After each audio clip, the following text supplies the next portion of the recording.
Hello, everybody. This is Jerome Koff, Regional Information Director for the Office of Price Stabilization, bringing you the latest news and views on the national battle against inflation. With me here in the studio is James G. Lyons, OPS Regional Director for New York and New Jersey. Hello, Jim. Good evening, Jerry. Jim, as you well know by this time, these programs are designed to keep people up to date on the activities of the Office of Price Stabilization, and I'm here to represent our audience. I know that, Jerry. And it's through programs like this that we can let the people know what we are doing and why. It's through the cooperation of this station and others like it in New York and New Jersey that we get a chance to talk to the people in their own living rooms. Right, Jim. And once again, I want to remind you that I am here to ask the questions that I think are uppermost in the minds of our listeners. Price stabilization affects each and every one of them, directly or indirectly, regardless of whether they are businessmen or consumers. Yes, and that leads naturally into the point that we made last week about there being some OPS regulations which cover virtually every type of business in the land. I was a little bit surprised to find that there were many businessmen in this area who did not know that was the case until we mentioned it to them last week. Well, perhaps it might be a good idea to repeat what you said at that time, in the event there are any new listeners among our audience. Well, what I said then was simply this. Almost every businessman, except such professional men as doctors and lawyers, are covered by some one of the 40-odd price orders which we have issued to date. In many instances, these orders require that businessmen affected file certain important pricing data with the nearest district OPS office by certain deadline dates. If the businessmen affected do not prepare or do not file the required information, they are, of course, in violation of the law. And just what does that mean, Jim, say in the terms of punitive action? Well, it could mean any or all of several things. The federal courts might grant us a permanent injunction against a businessman who has not compiled with the regulations that affect him. Or, if a businessman is found guilty of a violation, he may be fined $10,000 or given a jail sentence of 1 year in a federal penitentiary. A permanent injunction, a $10,000 fine, and a year in jail? That would be pretty hard for a businessman to take, I should think. Well, as a businessman, before I accepted this job with the Office of Price Stabilization, and I know that as a businessman, I'd take immediate steps to find out which of the OPS regulations affected my particular operation. Well, for the benefit of any new listeners that we might have, suppose you quickly run down the list of district OPS offices where such information is easily available. I'd be glad to. OPS district offices are located in New York City at 401 Fifth Avenue, and also in Albany, Rochester, Syracuse, and Buffalo in upstate New York, and in Newark, Trenton, and Camden in the state of New Jersey. Well, just to make certain everyone understands, I think I'll repeat those cities, Jim. OPS district offices where information is available are located in New York City at 401 Fifth Avenue, in Albany, Rochester, Syracuse, and Buffalo in upstate New York, as well as in Newark, Trenton, and Camden in New Jersey. Now, Jim, let's go on to another point. The general press and radio have devoted a tremendous amount of space over the past week to the now effective OPS regulations on beef. Jerry, I've been amazed at the general reaction to our beef orders. Of course, we know that beef is a major item in the American diet, but I never expected anything like this.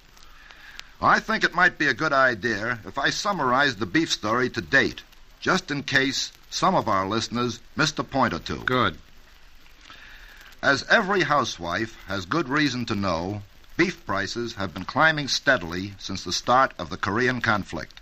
And beef, as you pointed out a moment ago, is a major staple item in the diet of the average American family. The General Ceiling Price Regulation, which OPS issued on January 26th, held retail and wholesale beef prices at their maximum price during the period of December 19th, 1950 through January 25th, 1951. But the OPS knew that this price was a comparatively high one, and so, on April 25th, we issued 5 correlated beef orders, which were designed to establish firm dollars and cents ceiling prices on beef, all the way from the ranch to the dinner table. Just to give you a moment to catch your breath, Jerry, suppose I take it from here. These 5 correlated orders establish the dollar and cent ceilings that slaughterers can pay for live cattle, and they set ceilings on the wholesale and retail price of beef, and they establish specific ceilings on kosher beef, and require that slaughterers file copies of their normal distribution pattern with the Office of Price Stabilization. Right, Jim, but additionally, these orders provide for a 4 to 5 cents a pound drop in retail beef prices by August 1st of this year, and set the stage for still another price rollback of 4 to 5 cents a pound, an additional 4 or 5 cents a pound on October 1st. Well, in short, the way the regulations read, a consumer can expect a price reduction in beef of roughly 10 cents a pound by the fall of this year. Well, the effective date of these regulations was May 14th, but even before that time, the cattlemen set up a howl that could be heard from coast to coast and border to border. They argued that the OPS beef regulations would put them out of business, and they alleged that only a widespread black market would result. But, Jerry, you know, and I know that these arguments were and are fantastic. Beef was selling for more than 150% of parity when our beef orders were issued. Now, translated into the housewife's language, this means that cattlemen were selling their product for 50% more than it cost them to raise their cattle and still make a normal profit. Parity is a Department of Agriculture figure which sets a base price for a given farm commodity based on the farmer's cost of living plus his cost of actual production. Well, Jim, how do the OPS established ceiling prices stack up against current parity prices for live cattle? Well, according to the last figures which I have, Jerry, cattlemen will still be getting more than 130% of parity if they sell at OPS established ceiling prices. In other words, they will still be getting 30% more for their product than it cost them to produce it and still make a normal profit. Well, what about the arguments that controlled beef prices will mean widespread black markets?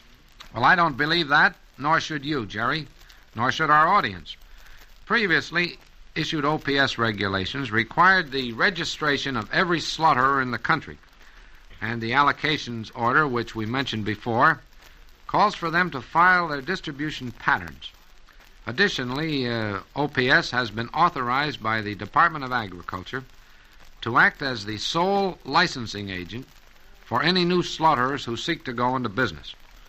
And I recall, Jim, that Mike DeSalle, the National Price Stabilizer, has said that no new slaughterers will be licensed unless they can prove they are vitally needed in the area they will serve, or that they are necessary to the national defense effort. That's right.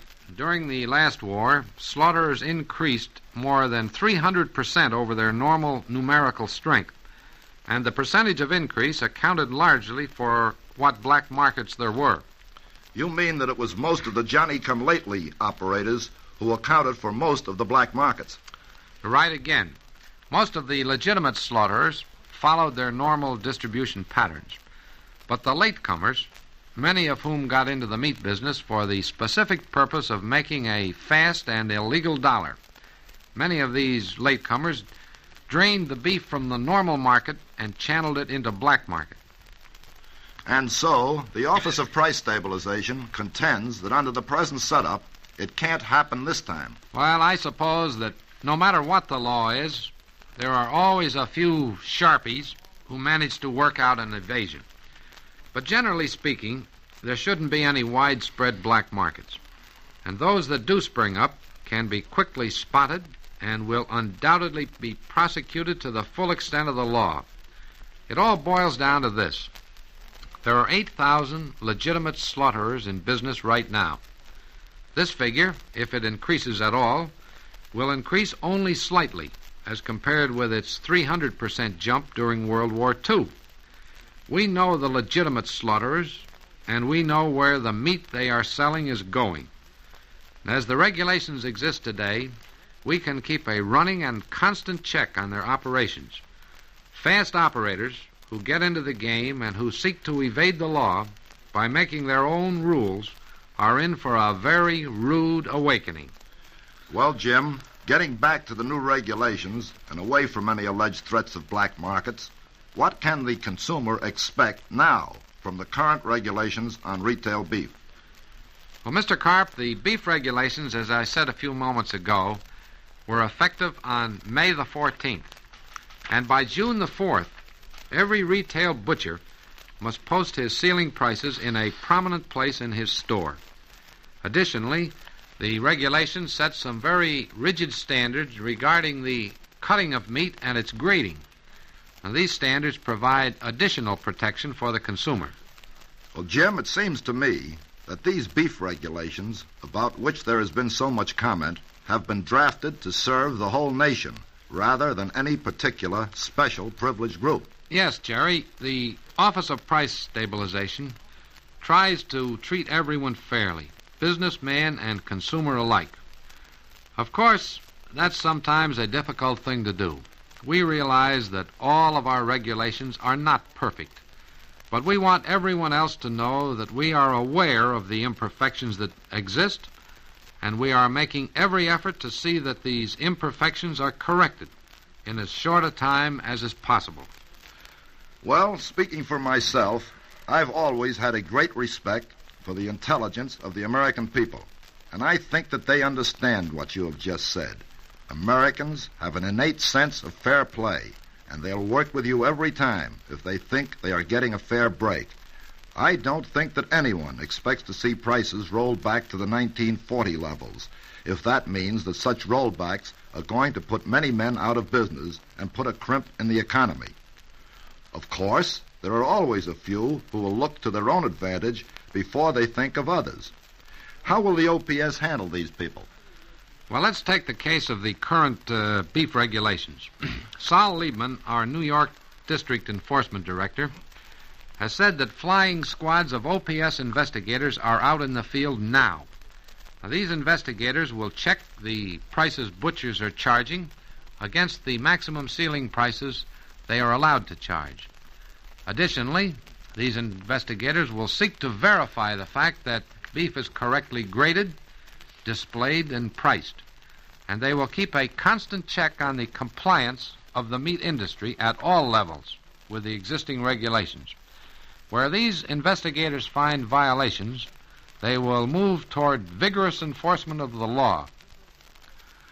Well, that about brings us to the end of this particular edition of your Pocketbook, a weekly presentation of the Office of Price Stabilization. But before concluding, Jim, I want to do one thing.